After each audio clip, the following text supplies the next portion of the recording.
I am announcing today that the United States will withdraw from the Iran nuclear deal. In a few moments, I will sign a presidential memorandum to begin reinstating U.S. nuclear sanctions on the Iranian regime. We will be instituting the highest level of economic sanction. When President Trump announced that the U.S. was going to decertify the Joint Comprehensive Plan of Action, better known as the 2015 Iran nuclear deal, and reinstitute sanctions on the country, one of the reasons he cited for that move was the presentation of new evidence from Israeli intelligence showing that the Iranians had lied about its nuclear program during the negotiation of that deal. Last week, Israel published intelligence documents, long concealed by Iran, conclusively showing the Iranian regime and its history of pursuing nuclear weapons.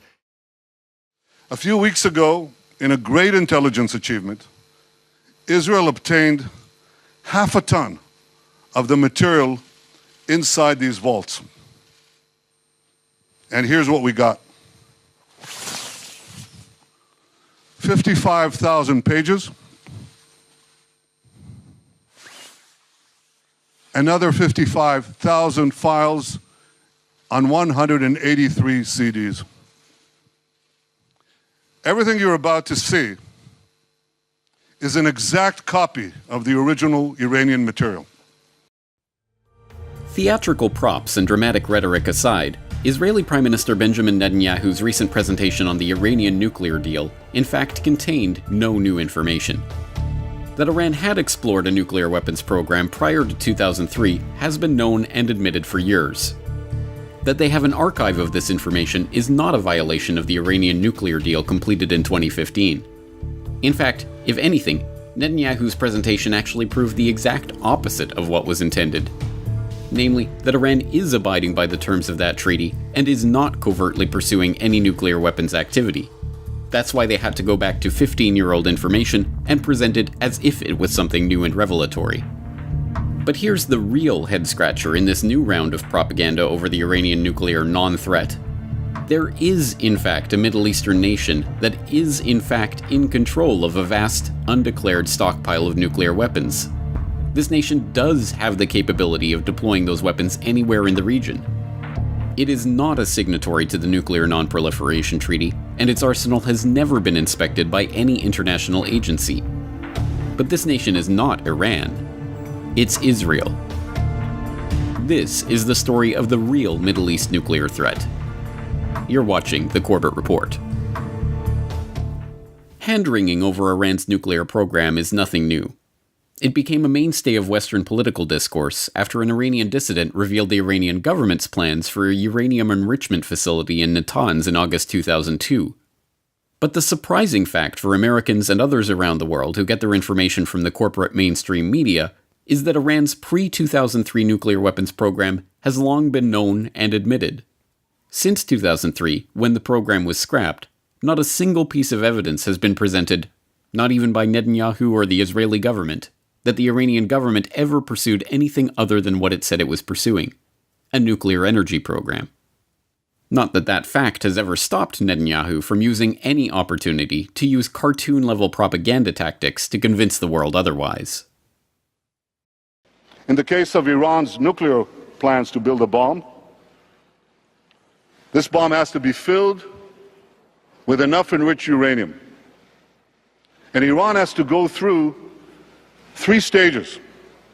The first stage, they have to enrich enough low-enriched uranium.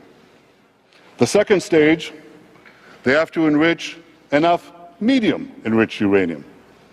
And the third stage and final stage, they have to enrich enough high-enriched uranium for the first bomb. Where's Iran? Iran's completed the first stage.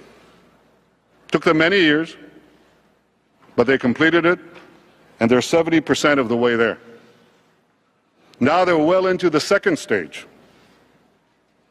And by next spring, at most, by next summer, at current enrichment rates, they will have finished the medium enrichment and move on to the final stage. From there, it's only a few months, possibly a few weeks, before they get enough enriched uranium for the first bomb. Ladies and gentlemen, what I've told you now is not based on secret information. It's not based on military intelligence.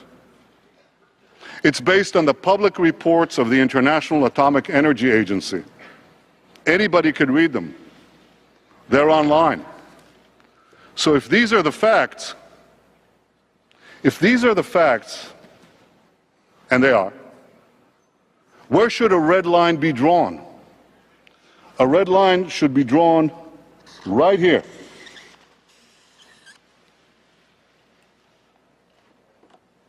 Before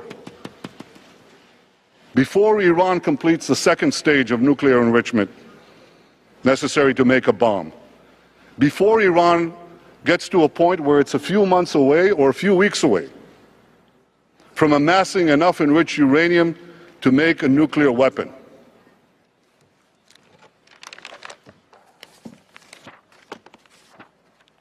Now, each day that point is getting closer. And that's why I speak today with such a sense of urgency. Of course, Iran was not pursuing nuclear weapons, and Netanyahu's Wile E. Coyote bomb and red line warnings bore no greater semblance to reality than the cartoon propaganda surrounding Saddam's weapons of mass destruction. Not only did the IAEA repeatedly confirm that Iran never diverted any nuclear material into any military program, but even the US intelligence community itself conceded that Iran was not trying to build a nuclear bomb. Most remarkable of all was Mossad's own assessment that Iran was not performing the activity necessary to produce weapons. As I detailed earlier this year in We Need to Talk About the Iran Protests, fear-mongering over Iran's non-existent nuclear weapons program was the basis for an extraordinary series of measures against the country in recent decades. These measures include Nitro Zeus, a full-scale military cyber attack against Iran, the best-known element of which was Stuxnet, the military-grade cyber weapon co-developed by the United States and Israel that specifically targeted Iran's nuclear enrichment facility at Natanz. Iran's non-existent nuclear program also provided the pretext for sanctions aimed at crippling the country's economy, including the delisting of Iranian banks from the SWIFT network, connecting the world's financial institutions. The fearmongers even went so far as to plant evidence of nuclear weapons involvement on Iran to further justify these attacks. But the great irony is that there really is a nuclear-armed nation in the Middle East. It is not a signatory to the Nuclear Non-Proliferation Treaty. It does not allow inspections of its arsenal. It does not even officially acknowledge its stockpile of nuclear weapons. It has even resisted the push for an international treaty recognizing a nuclear-free zone in the Middle East. And that country is Israel. Sometimes ranked as the world's sixth largest nuclear superpower, Israel actively pursued a nuclear program from the time of its inception as a state in 1948. By the late 1950s, they had begun building a reactor and reprocessing plant at Dimona with British and French aid, and by 1967, a classified CIA report estimated that Israel would be capable of producing a nuclear warhead in 6 to 8 weeks. Shortly thereafter, it is believed, Israel began producing and stockpiling a nuclear arsenal. It was the young Shimon Peres back in the 50s who negotiated a secret deal with the French to buy a nuclear weapons reactor like theirs. But while Dimona was going up, intelligence reports reached Washington that Israel was building an atom bomb. Despite claims that Dimona was for peaceful purposes only, Israel's leader Ben-Gurion was summoned to Washington. President Kennedy feared an arms race in the Middle East and demanded inspections. But when inspectors finally entered the plant in May 1961, they were tricked. They were shown a fake control room on the ground floor. They were unaware of the 6 floors below where the plutonium was made. Well, this was something of great pride and almost a legendary story in Dimona, according to Vanunu.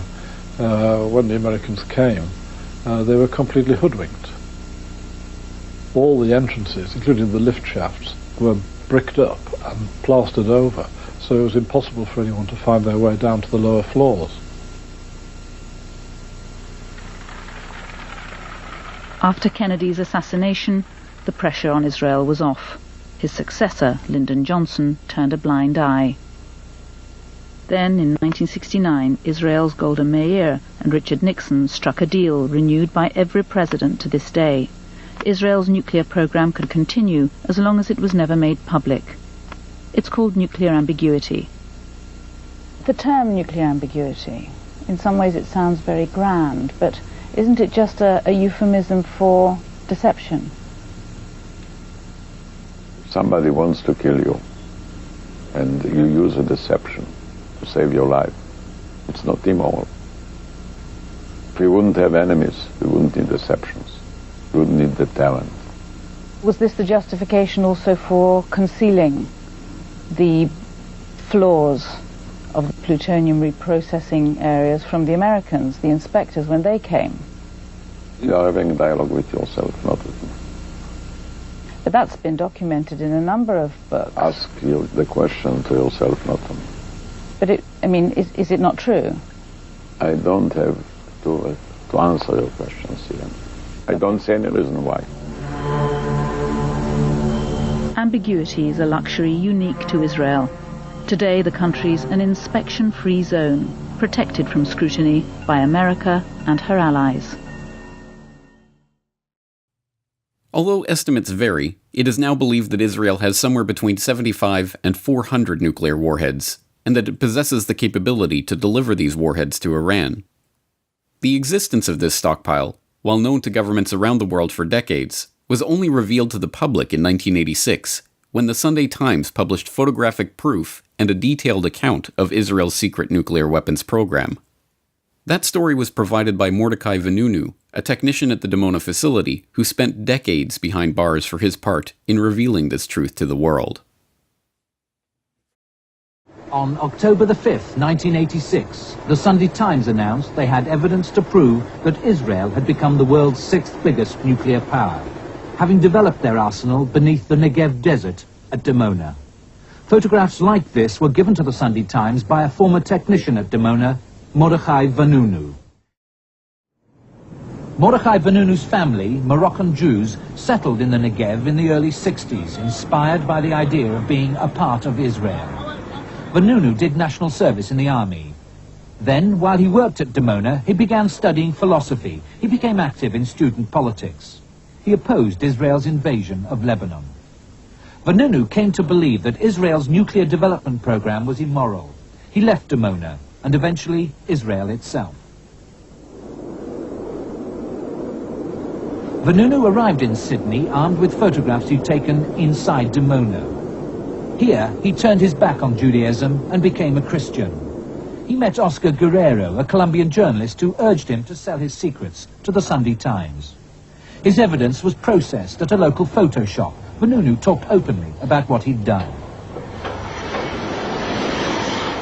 It's said that by the time Vanunu arrived in London on September the 12th, 1986, Australian intelligence had already alerted MI6 and the CIA. And Mossad, Israeli intelligence, had already begun questioning his family in Israel. The Sunday Times disguised their informant and moved him from place to place for protection. But in Leicester Square one day, Vanunu met a blonde who called herself Cindy, a beautician from Florida. Meanwhile, Oscar Guerrero, eager to profit from what he knew, turned to the Sunday Mirror. Vanunu's photograph appeared on page 1. Vanunu began to despair. At this point, Cindy was able to lure him to Rome to spend the weekend with her at her sister's apartment. Morning. How many baggage to check in? Not once did Vanunu suspect that Cindy was a Mossad agent and that this was the beginning of a plot to kidnap him. In Rome, the tactics of the Mossad agents changed dramatically. In the apartment, 2 Israeli agents attacked him, beat him, and strangled him really hard, and then chained him, injected drugs to his body, and later on he woke up in a small cell on a boat. The boat went to Israel for a few days, and he arrived to Israel on the 7th of October 1986. Vanunu was assumed dead until he turned up weeks later in Tel Aviv. Vanunu himself, on his way to court, gave the first clue of what had happened to him.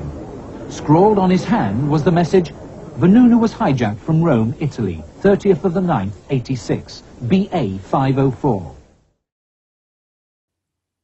But a key element of this story is missing from the handful of documentaries that do acknowledge Israel's nuclear stockpile.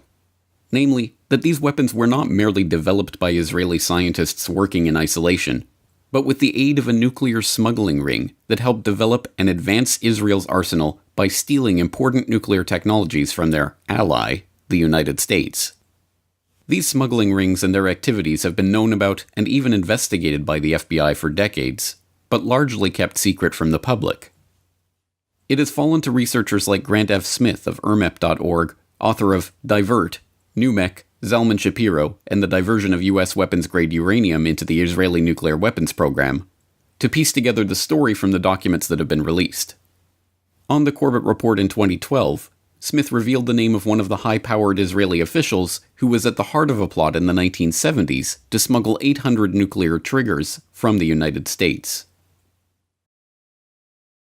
In terms of the FBI uncovering a multi-node network, this one happened to be centered in California. Milco was a company that was incorporated in 1972 by a man named Richard Kelly Smythe, who, when he was discovered sending 800 Krytrons, which are dual-use items that can be used to trigger nuclear weapons, when he was discovered doing that, he skipped bail in the mid-1980s and disappeared until he was picked up by Interpol in the early part of 2000. And so the story is interesting and explosive because after multiple attempts and denials, we had a document release in which the key contact, or one of the key contacts that Smythe was meeting with to set up sales in Israel, it was none other than Benjamin Netanyahu. And so the document actually names Benjamin Netanyahu as being an employee of Heli Trading Company, which was the node in Israel that would receive Ministry of Defense requisitions that they would pass on to Milco. And so the interesting thing about this, of course, is the high-profile nature of Benjamin Netanyahu, the fact that the smuggling ringleader has been identified as Arnon Milchan, a person any American knows for his movie productions such as Pretty Woman and other favorites, who is running this and who a recent book has named as being a top economic espionage spy for Lacom, who worked under Benjamin Bloomberg and Raphael Eitan. But the FBI document that we published on July 4 related to an antiwar.com story was really short and direct. And its core focus was on the fact that in a period when Netanyahu was building himself up as a leader in the terrorism industry, hosting major conferences, having just returned from his studies in the United States, hosting major conferences in the Jonathan Netanyahu Terrorism Institute, named after his brother who was killed on the raid on Entebbe. Here's a person who was supposed to be working as a furniture company executive, and yet these documents, which are very credible because of what they were, which is testimony from Richard Kelly Smith after he was returned from his exile overseas and finally forced to serve a prison sentence. These were the statements that he made to FBI agents in the district attorney office when they debriefed him and wanted to know what the extent of the nuclear technology smuggling network was. And boom, there's Benjamin Netanyahu. Benjamin Netanyahu. And now this unindicted nuclear smuggler is lecturing Iran about a 15-year-old, long-acknowledged nuclear weapons program that never produced a single nuclear weapon. Even more worryingly, Israel's nuclear knowledge has not only helped to arm its own nation, but actually helped to proliferate nuclear weapons to Pakistan through the so-called Khan network. One of the men who helped to transfer the nuclear triggers used in the construction of the Pakistani bomb was Asher Carney, an Orthodox Jew living in South Africa who had been a major in the Israeli army prior to emigrating to Cape Town. Upon his arrival there in 1985, he began teaching the Torah at the local synagogue and educating Jewish youth, encouraging them to relocate to Israel. In 2004, U.S. authorities arrested Carney for his role in supplying the nuclear triggers, and in 2005 he was sentenced to 3 years in prison. It has never been officially explained why this Israeli citizen and former Israeli military officer was interested in helping proliferate nuclear technologies to Pakistan. But perhaps the greatest irony of all is that it is Iran who has been arguing for decades that the Middle East should be a nuclear-free zone. The idea was first floated by the Shah in 1969 and was first formally proposed by Iran in a joint UN General Assembly resolution, but the idea failed to garner any support. The idea was again raised by then-Iranian President Ahmadinejad in 2006, and yet again by then-Iranian Foreign Minister Mottaki in 2008. But these calls to banish nuclear weapons from the Middle East have not even been acknowledged by the West, let alone seriously considered. Now more than ever, the prospect of a nuclear-free Middle East seems the only way to prevent a nuclear conflagration that threatens to draw in the world's superpowers, and yet this idea is being ignored by Israel and its staunchest ally, the United States. Why does Israel refuse to declare its nuclear weapons stockpile? Why do they refuse to sign on to the Nuclear Non-Proliferation Treaty? Why do they refuse IAEA inspections of their nuclear facility? Why did they kidnap and imprison Mordecai Vanunu for 18 years for providing the proof of this nuclear program? And perhaps most importantly, why does the United States, the only country who could single-handedly force NPT compliance from Israel, still refuse to even admit the openly acknowledged status of Israel as a nuclear power? Don't hold your breath waiting for these questions to be answered by the teleprompter readers on the nightly news. Still, as even many in the mainstream are now admitting, Netanyahu's presentation on Iran's nuclear non-secrets are a cheap display of political theatrics. The only thing he ended up doing is underlining the point that Iran, unlike Israel, fully cooperated with the IAEA, lived up to its obligations as a signatory to the Nuclear Non-Proliferation Treaty, and pointedly has not violated the 2015 nuclear deal.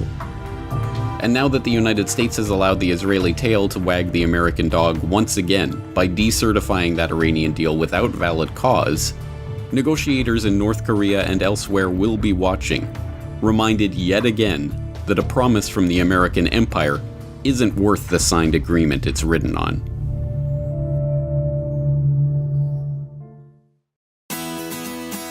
The Corbett Report is brought to you by the Corbett Report subscriber, a weekly newsletter featuring James Corbett's International Forecaster editorial, recommended reading and viewing, discounts on Corbett Report DVDs, and once a month, a subscriber-only video. Sign up today to start receiving your copy at corbettreport.com/support.